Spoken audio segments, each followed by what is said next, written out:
Hey guys, welcome to another vlog. I am going to buy a second-hand small boat, $55. The branches that... Ay, butiki. Ow!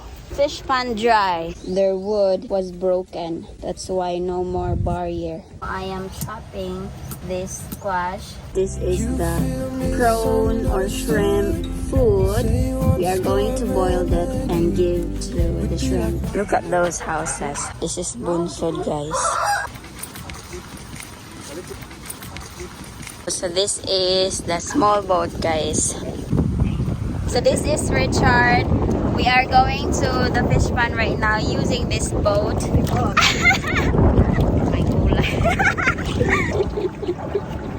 We're almost there.